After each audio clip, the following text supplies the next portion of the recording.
क्या आपको इल्म है चंद रोज कबल हमारे पड़ोसी मुल्क हिंदुस्तान में इंडिया में एक डिबेट हुई अल्लाह तबारक व तआला के वजूद के ऊपर। अल्लाह तबारक व तआला के वजूद को साबित करने के लिए जो स्कॉलर थे वो शमाइल साहब थे और जवेद अख्तर साहब जो थे वो मुल्हिद थे, वो अल्लाह तबारक व तआला के वजूद को नहीं मानते थे। साइंटिफिकली भी जवाब दिए गए और लॉजिकली भी जवाब दिए गए। और दूसरी तरफ वो लोग थे कि जिन्होंने इस पूरी डिबेट को उठा के फिरका देवबंदिया के साथ जोड़ दिया और कहा कि जी देखिए वो चूंकि वो शमाइल साहब जो थे वो देवबंदी थे, ठीक है, और वो देवबंदी फिरके को रिप्रेजेंट कर रहे थे, तो इस वजह से देवबंदियत की जीत हो गई और ये फिरका हक पर है, तो उनके हकानियत में होने की दलील और तरह तरह की बातें सोशल मीडिया के ऊपर करके आवाम को जो है सादा मुसलमानों को जो है गुमराह करने की कोशिश की गई। ठीक है, इसको कहते हैं फिरका वारियत को हवा देना, इसको कहते हैं फिरका परस्ती। जबकि आप देख लें कि अहले सुन्नत के कितने ऐसे उलमा हैं कि जिन्होंने बाकायदा डिबेट के जरिए, मतलब ये तो मुनाज़रा था ना, उन्होंने मुबाहिला किया, बाकायदा मुल्हिदीन के सामने बिस्मिल्लाह पढ़ के जहर तक पिया। आपने कभी सुना सोशल मीडिया के ऊपर हमने आके शोर डाला कि बरेलवियों ने ऐसे कर दिया, जनाब अहले सुन्नत व जमात ने ऐसे कर दिया। देखिए फिरके की बात तब आप करें ना कि जब डिबेट फिरके के ऊपर हो रही हो। जवेद अख्तर साहब ने ये बात की हो कि यार मैं देवबंदियत को नहीं मानता और सामने वाला बंदा देवबंदियत के ऊपर दलाइल दे रहा हो और देवबंदियत को साबित कर रहा हो, तो फिर आपकी ये बात करना चाहिए कहीं ना कहीं समझ में आती है कि यार उसने अपना फिरका साबित कर दिया। और मैं आपको यहाँ पे ये भी बताता चलूं कि ये दावा जो है शमाइल साहब की तरफ से नहीं किया गया, मतलब उस लेवल से अभी तक मेरी मालूमात में नहीं है कि उनमें से किसी ने ये दावा किया हो और मेरा मुखातब वो है भी नहीं, मैं उनसे गुफ्तगू भी नहीं कर रहा। मैं तो गुफ्तगू दो तबकात से कर रहा हूं, एक तो वो जो अहले सुन्नत से ताल्लुक रखते हैं और एक वो जो फिरका देवबंदिया से ताल्लुक रखते हैं, जो अपने फिरके को प्रमोट कर रहे हैं। तो जो लोग अहले सुन्नत से ताल्लुक रखते हैं और वो कहीं ना कहीं इस चीज में आके फंस जाते हैं कि यार देखिए फरकाबाजी नहीं होनी चाहिए, फिरके खत्म होने चाहिए, ठीक है, ये जनाब ये क्या आपस की लड़ाइयां हैं, ये अंगूठे चूम लिए और जनाब दुरूद सलाम पढ़ गया अज़ान से पहले, और ये 11वीं होनी चाहिए 12वीं नहीं होनी चाहिए, मिलाद होना चाहिए, क्या यार आपने आपस में झगड़े बनाए हैं, आपको पता ही नहीं होता कि हमारा देवबंदियों के साथ इख्तिलाफ क्या है। अब आप कहेंगे कि नादिर भी बात नहीं समझ आ रही, अब मैं आपको समझाता हूं, जरा तवज्जो से मेरी बात को सुनिएगा। देखिए आप सबसे पहले इस बात के ऊपर आ जाए कि आप एक बंदे को प्रमोट क्यों कर रहे हैं। ठीक है, आप कहते हैं यार हम इस वजह से प्रमोट कर रहे हैं कि वो अल्लाह के वजूद की बात की, उसने अल्लाह के वजूद को साबित किया। अच्छा आप मुझे एक मिनट के लिए ये बताएं, अगर अल्लाह के वजूद को साबित करने वाला ये शख्स कादियानी होता तो आप क्या करते? क्या आप उस बंदे को प्रमोट करते? आप कहते नहीं हम नहीं प्रमोट कर सकते। वो पूरी की पूरी मुल्हिदियत को अगर जो है ना पछाड़ के रखते, फिर भी उसकी वो बातें काबिल कबूल नहीं होंगी, उसकी वो खिदमत दीन की खिदमत नहीं समझी जाएगी, इस वजह से कि वो खत्म नबूवत का इनकार करते हैं। ज़रूरियात दीन में से एक मेन अकीदा, जिस अकीदे को माने बगैर बंदा मुसलमान ही नहीं हो सकता, वो रसूलुल्लाह सल्लल्लाहु अलैहि वसल्लम के बाद एक उम्मती नबी को डिक्लेयर करते हैं, एक नए नबी को डिक्लेयर करते हैं जो कि खत्म नबूवत पे डाका है। तो अगर आप तौहीद की बात करें ना, तौहीद का दर्स तो कादियानी भी दे रहे होते हैं और ऐसा दर्स दे रहे होते हैं कि वहां हम मुसलमानों को मुशरिक कह रहे होते हैं। जी हां, वो हमें कब्र चाट कहते हैं, हमें बाबा चाट कहते हैं, कब्र प्रस्त कहते हैं। जी ये कादियानियों की बोली है जो खुद एक ऐसे शख्स को नबी डिक्लेयर करते हैं रसूलुल्लाह सल्लल्लाहु अलैहि वसल्लम के बाद कि जो नजासत में गिर के मरा था। तो अब आप क्या कहेंगे कि यार वो तौहीद पे तो बात कर रहे हैं ना, अगरचे वो खत्म नबूवत को नहीं मानते तो ये एक अलग मैटर है, लेकिन वो तौहीद पे तो बात कर रहे हैं। आप कहेंगे नहीं, ये कुफ्र इस्लाम का मसला है। तो इसी तरह मेरे प्यारे भाई ये समझने की कोशिश करें कि जिस फिरका देवबंदिया को आप रिप्रेजेंट कर रहे होते हैं, आप प्रमोट कर रहे होते हैं, हमारा भी उनके साथ कुफ्र इस्लाम का मसला है। आपका ये कहना कि वो अल्लाह के वजूद को साबित कर रहे हैं, इस वजह से हम उनको प्रमोट कर रहे हैं, हम तो अल्लाह की रजा के लिए ये सब कुछ कर रहे हैं। ये जो टॉपिक है ना एग्जिस्टेंस ऑफ गॉड, इसके ऊपर तो डिस्कशन करते हुए चीजें सामने नहीं आती ना। आपको तो एक वो पहलू नजर आ रहा है। आपने उन लोगों की वीडियोस देखी हैं जिन्होंने ये कहा कि जो एग्जिस्टेंस ऑफ गॉड के ऊपर एथियस्ट के सामने इस्लाम का दिफा कर रहे हैं, इनका तो अपना इस्लाम साबित नहीं है। आपने उलमा की वीडियोस भी देखी है। मैं अब स्ट्रेट फॉरवर्ड क्वेश्चन, मैं आपको बताऊं कि ये तो एक दूसरे को मुसलमान नहीं समझते। हमारा सबसे बड़ा मसला एथियज्म नहीं है, हमारा सबसे बड़ा मसला यह है कि फिरके एक दूसरे को मुसलमान। तो अल्लाह के बंदे इसी तुमने ये आवाज बुलंद किया है कि निकालो बुजुर्ग बाबों को नबी के साथ जोड़ो। मेरा बड़ा यहां पे देखें ये भी नहीं लिखा हुआ कि मेरे अबू बकर साहब है ही कोई नहीं, मेरे अली साहब है ही कोई नहीं, क्योंकि मुझे पता है कि अबू बकर और अली के ऊपर भी उम्मत नहीं जुड़ सकती। अच्छा मुझे उम्मत जुड़ेगी तो मोहम्मद रसूलुल्लाह के ऊपर जुड़ेगी सल्लल्लाहु अलैहि वसल्लम अजमईन व अलैहिम अस्सलाम अजमईन। अली कितने मुल्हिदीन को और कितने कुफार को आपने आज तक मुसलमान किया? अल्हम्दुलिल्लाह सैकड़ों कादियानी, सैकड़ों नॉन मुस्लिम, बल्कि थाउजेंड्स में जो हमारी वीडियोस देख के मुसलमान हो चुके हैं, मुझे ईमेल्स भेजते हैं या मुलाकात करके जाते हैं। लेकिन फर्क सिर्फ इतना है कि मुझे ये सवाब आखिरत के लिए बाकी रखना है, मैं पब्लिक के सामने आके उन्हें प्रोड्यूस नहीं करता। ऐसा कोई रिकॉर्ड नहीं है? नहीं, रिकॉर्ड है। यहाँ पे एक हिंदू डॉक्टर आए थे, उनका इंटरव्यू रिकॉर्ड हुआ है, उन्होंने बताया कि कितने 750 लोग मुसलमान हुए। हाँ, और वो हिंदू से मुसलमान होकर उन्हें वो बात समझ आई है। आपके पास आके कितने लोग हिंदू से मुसलमान होकर उन्हें वो बात समझ आई है जो हमारे उलमा को नहीं आती। उन्होंने अपने फिरके को डिक्लेयर ही नहीं किया, उनका मुसलमान है, उन्होंने मस्जिद पे किसी फिरके का नाम ही नहीं रखा और वो कह रहे हैं हम इंजीनियर साहब से मुतासिर हुए हैं, उनकी वीडियो रिकॉर्ड है। हालांकि मैंने नहीं रिकॉर्ड की, इन्होंने अपने प्लेटफॉर्म से की है। तो अल्हम्दुलिल्लाह सैकड़ों नहीं हजारों में लोग मौजूद हैं। अल्हम्दुलिल्लाह। समझ रहे मैं ये सवाल क्यों कर रहा हूं? मैं इसलिए कर रहा हूं और आपकी वसातत से सभी के लिए, सभी उलमा के सामने करना चाहता हूं कि हम आपस में दस्तों के रिमाएं, बाहम दस्तों के रिमाएं लड़ रहे हैं। मुल्हिदीन जी बिल्कुल ऐसा नहीं होना चाहिए। और इसका सोल्यूशन भी बताए ना। एक तो हम रोना पीटना डाले, वो तो सारे रो पीट के मीडिया पे भी उठ जाते हैं। सोल्यूशन क्या है इसका? सोल्यूशन यह है कि आपने उम्मत को उस शख्सियत के ऊपर जोड़ना है जिसको अल्लाह ताला ने आसमान से किताब देकर इंसानियत के लिए आखिरी पैगंबर बना के भेजा, जिसकी कब्र मदीने में है सल्लल्लाहु अलैहि वसल्लम। जब तक आप नबी सल्लल्लाहु अलैहि वसल्लम के ऊपर उम्मत को नहीं जोड़ेंगे, उम्मत कभी भी एक नहीं होगी। अगर आप मस्जिद के बाहर लिखेंगे अहले सुन्नत वल जमात हनफी बरेलवी, अहले सुन्नत वल जमात हनफी देवबंदी, तो मुझे बताएं उम्मत कहां से जुड़ेगी? हनफी तो एक आलम दीन है, इमाम अबू हनीफा रहमतुल्लाह अलैह, जो नबी इस्लाम की वफात के ऑलमोस्ट 70 साल के बाद पैदा हुए और 150 हिजरी में फौत हो गए।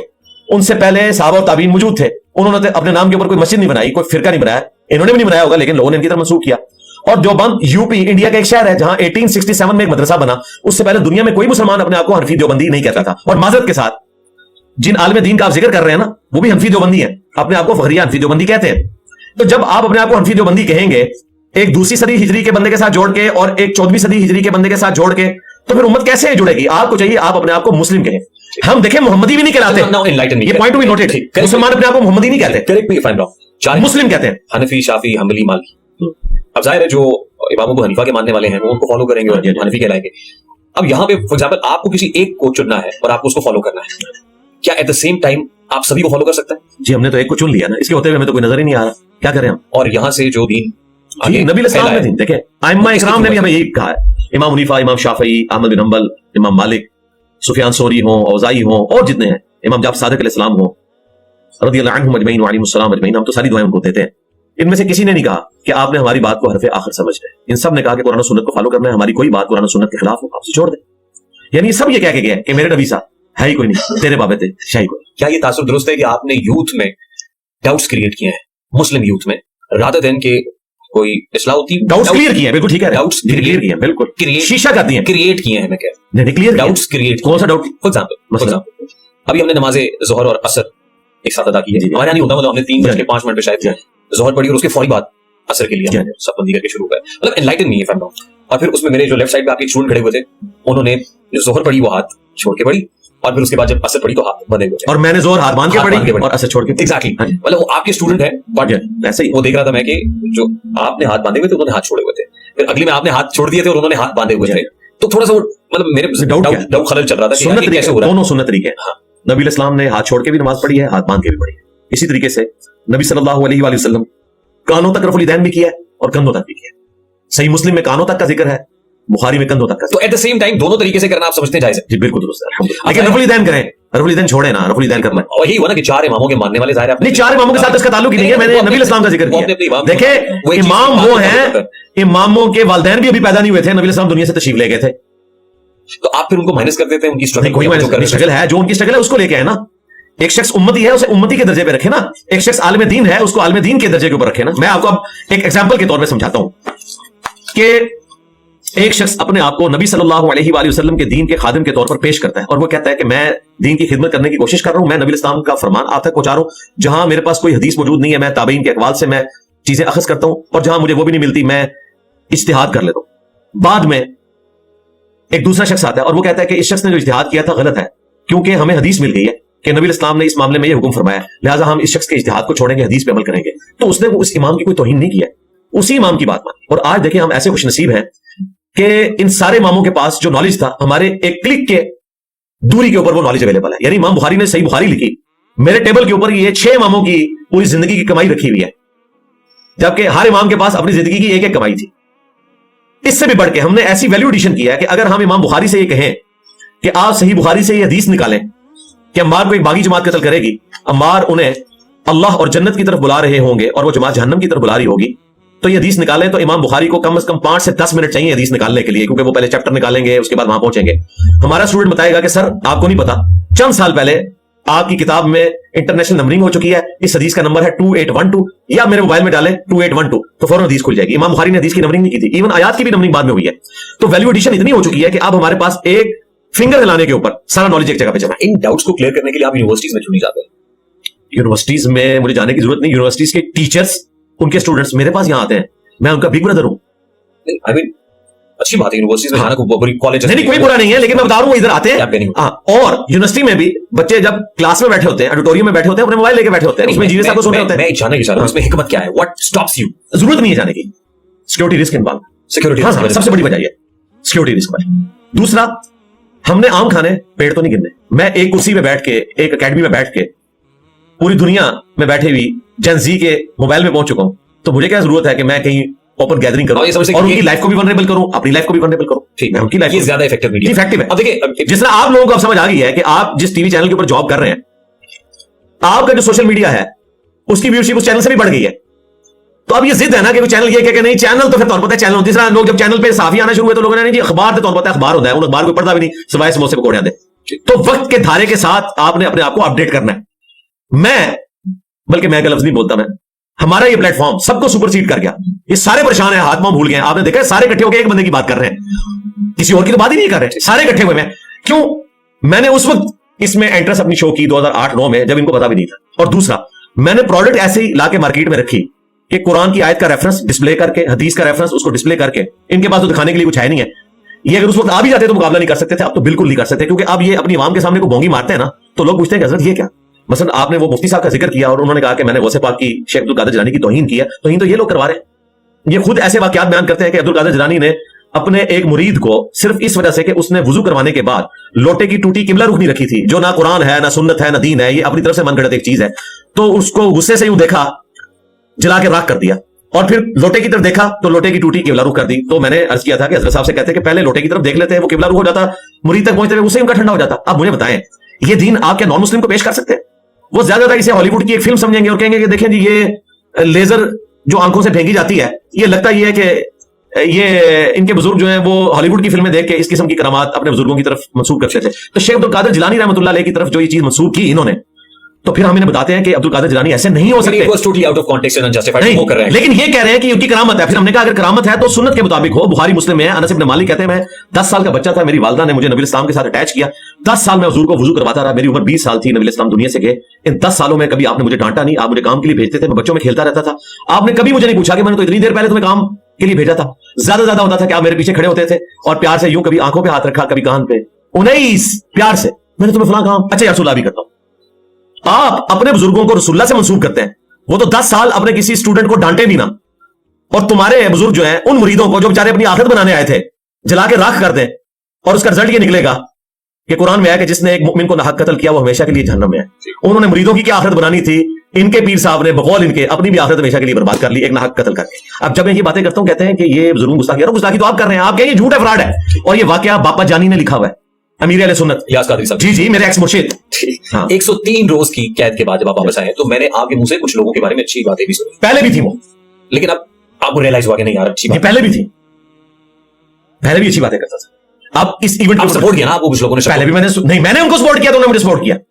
अच्छा ये अदले का बदला है, नहीं, हक के साथ खड़ा होना, सपोर्ट किया ना। हाँ जी हाँ जी। अब तो मैं पहले भी सपोर्ट करता हूं और मैं तारीफी कलिमात कहता हूं, मैंने दोबारा किया। अच्छा लगा, आपने तारीफ की, अच्छा लगा। सरकार पहले भी कहता हूं, अब इसका फायदा हमारी पुरानी वीडियोस देख सकते हैं। आप इसको आप किसी अच्छे माहौल को क्या, अच्छा मैं आपको अब हैरान कुन बात बताऊं, चले जिस पॉडकास्ट से उन्होंने क्लिप काट के मेरे ऊपर मुकदमा बनाया ना, वो पॉडकास्ट अभी भी अपलोड है। उसमें मुझसे उन्होंने मुफ्ती तारिक मसूद साहब के बारे में पूछा कि आए दिन वो आपके बारे में वीडियोस बनाते हैं और फिर आप उनको जवाब देते हैं, फिर आप बनाते हैं वो जवाब देते हैं, तो आप क्या समझते हैं कि ये व्यूज के लिए कर रहे हैं मुफ्ती तारिक मसूद साहब? तो मैंने कहा नहीं, वो एक मुखलिस आलिम दीन है, जिस मौकिफ को वो दुरुस्त समझते हैं पूरे इखलास के साथ वो बयान करते हैं, अगरचे हमें उनसे इख्तिलाफ है, मैं ये गुमान भी नहीं कर सकता कि वो व्यूज की खातिर ऐसा करते हैं, वो इस मौकिफ को सही समझते हैं। तो ये तो मैं उस पॉडकास्ट की बात कर रहा हूं। उससे पीछे चले जाएं, जब उन पे 295B लगवाने की कोशिश की तो मैं उनके दिफा में आया। तो मैं अल्हम्दुलिल्लाह कोशिश करता हूं जहां कहीं कोई हक पर है मैं उसका साथ दूं, अल्लाह का शुक्र है। और जिस वक्त और जब उन्होंने ये किया तो मैंने उसका ऑफिशियल शुक्रिया अदा किया। जामे तिर्मिज़ी में हदीस है, जो मखलूक का शुक्र नहीं अदा करता वो अल्लाह का शुक्र नहीं अदा करता। अच्छा, तो आप ये कहें कि मैंने फिर से शुक्र अदा किया। जिस वक्त आप अरेस्ट हुए थे उसके अगले ही रोज हम मुफ्ती तारिक मसूद साहब के पास कराची पहुंचे थे और अपने ये सवाल सामने रखा था। अच्छा मैंने वो वीडियो नहीं देखी, मैंने सामने देखा, वीडियो नहीं देखी। पहली बार ये स्टेटमेंट उन्होंने हमारे पॉडकास्ट में दिया, तो उन्होंने कहा ये अनजस्टिफाइड है। फिर जिस वक्त आपकी रिलीज हुई आपने भी तारीफ की, तो हमने कहा चलो अच्छा माहौल बना हुआ है। सरकार पहले का बना हुआ है, मैं आपको क्लियर कर रहा हूं, ये क्रेडिट आप ना लें, ये क्रेडिट मुझे जाता है, ये पहले का बना हुआ है, मैं आपको डेट्स के साथ वीडियोस रख दूंगा। अब मैं 10 बस आपसे ये गुजारिश करता हूं, रिक्वेस्ट करता हूं कि एक क्रेडिट आप हमें दे दें। क्या आप ये क्रेडिट आप हमें देंगे? एक क्रेडिट जो मैं आपको क्रेडिट दूंगा उस दिन जिस दिन के आप मेरी तस्वीर सारी पॉडकास्ट से हटा देंगे, सिवाय मेरी पॉडकास्ट के, मेरे से क्रेडिट ले लीजिए। चलें, अब आज सोशल मीडिया टीम देख रही है, जहां जहां, अच्छा वैसे इनसे पूछ लीजिए, और मुस्तकबिल में भी होने वाली, ठीक ना, जहां जहां अली भाई की तस्वीर लगी हुई है और जहां ये नहीं चाहते हैं वो दिखा दीजिएगा, हम इनको लिंक भेज देंगे, जहां ये समझेंगे कि नहीं लगनी चाहिए वहां हटा देंगे। ठीक है सर, जज़ाकल्लाह, शुक्र। तो और मैं पेश की जो ये बात कह रहे हैं मैं उसकी तारीफ करता हूं।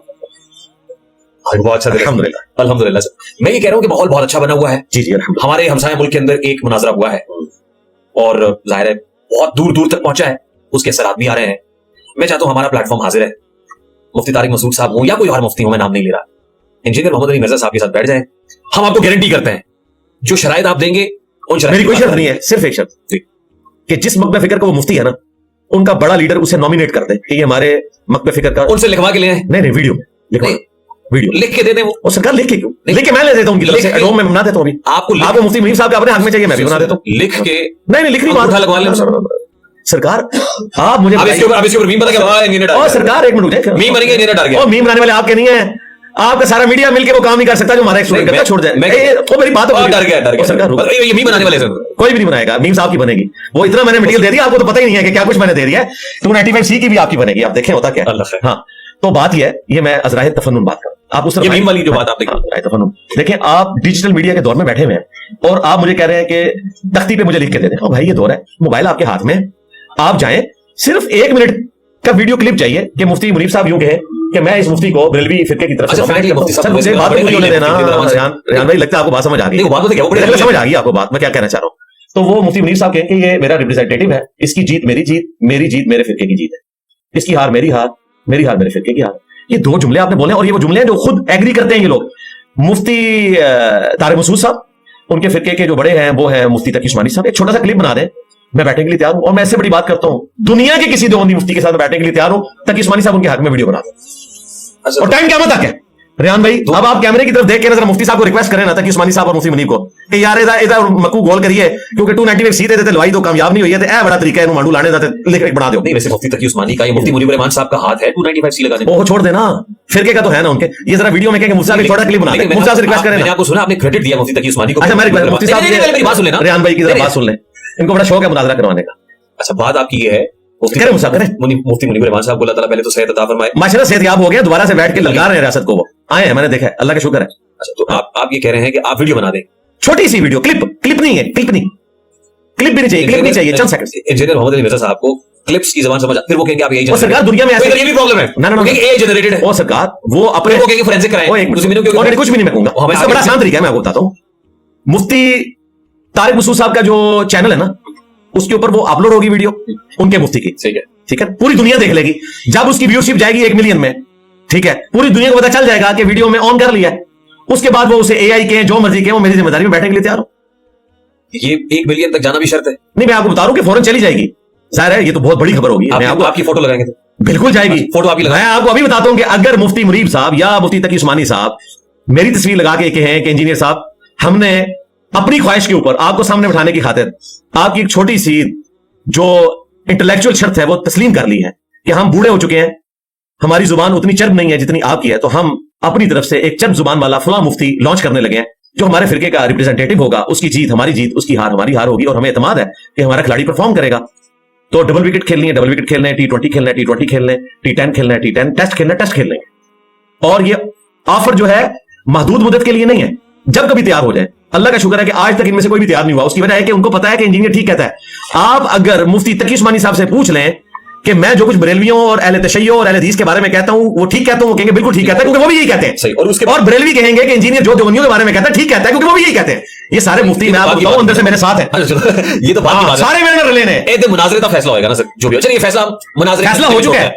ये 295C का केस था ना, कितना बड़ा केस था, किसी बड़े मुफ्ती ने मेरे बारे में फतवा दिया मेरे खिलाफ? हूं तुसी गल हाथ से ना पाओ ना, मुनाजरा का जो शराइत है वो आपने रखनी है। वो शराइत नहीं रखी, ये तय हो गया कि एक बात रखी है, एक शर्त रख दी आपने कि वीडियो पे काम पहुंचना चाहिए, वीडियो पे काम पहुंचना। और उसके बाद इंजीनियर मोहम्मद अली मिर्जा भागेगा नहीं। क्यों भागूं? मतलब उनका ये इल्जाम होता है ना। टॉपिक भी तय करना, टॉपिक अकीदा तौहीद, अकीदा खत्म नबूवत, बुनियादी कायदे पे बात होनी चाहिए ना। और तीसरे नंबर के ऊपर गुस्ताखाना इबारत, ये हमारा मेन इनसे इख्तिलाफ। हमारा ये इख्तिलाफ नहीं है कि मुफ्ती तकी उस्मानी साहब जो है वो जिना कैप क्यों पहनते हैं, पगड़ी क्यों नहीं बांधते, उनकी मर्जी, नंगे सर नमाज पढ़े। हमारा इख्तिलाफ जो है उनके बुजुर्गों के बुनियादी अकायद के साथ, जो उलमा देवबंद के अल मुहन्नद में कायद है। इसी तरीके से आला हजरत ने जो कुछ अहकाम शरीयत में कुफर के फतवे लगाए हुए हैं और मुर्तद डिक्लेयर किया है बाकी फिरकों को, जबकि उनकी अपनी किताबों में गुस्ताखाना बातें मौजूद हैं। हमें ये इख्तिलाफ है और ये मनाजरे में इंशाल्लाह क्लियर हो जाएगा। जी हो जाएगा इंशाल्लाह। अच्छा, और ये चलाना फिर आपने लाइव है, रिकॉर्डेड नहीं होगा, लाइव होगा मनाजरा, लाइव होगा। जो आप अच्छा कब आएंगे आप? आपकी शायद, मैं तो यकीन मारे इस वक्त खुशी से छत के साथ लग रहा हूँ। मैं तो मॉडरेटर होगा, मैं तो हूँ, कब होगा? ये तो मैंने तो कबूल कर ली ना, जब शर्त पूरी हो जाएगी तो फिर मनाजरा। और ये बुनियादी चीज है, ये बिल्कुल क्लियर कट है। या मुझे मैं आपको मिसाल के तौर पर समझाता हूँ। मुझे ये बताइए, पाकिस्तान के आर्मी चीफ अगर किसी दूसरे मुल्क का विजिट करेंगे तो वहां का लांस नाइक उनको वहां पे रिसीव करेगा और उसके साथ मीटिंग करेंगे। हो गई आपने ऑस्ट्रेलिया में, फिर गणेशा क्रिकेट नहीं, वो मैं आपको बता रहा हूं, लेकिन आपकी ऑडियंस के लिए दोबारा करो। वो वहां के आर्मी चीफ से बात करेंगे, खा वो लीबिया का आर्मी चीफ हो, खा वो ईरान का हो। वहां कोई ये नहीं कह सकता कि एक एटॉमिक मुल्क का आर्मी चीफ एक नॉन एटॉमिक मुल्क के आर्मी चीफ को नहीं मिलेगा, उसका लेवल नहीं, वो लेवल बराबर ही समझा जाता है दुनिया में। क्यों? दोनों अपने अपने मुल्क के आर्मी चीफ है। इसी तरीके से अगर ये समझते हैं कि मैंने कोई नया स्कूल ऑफ थॉट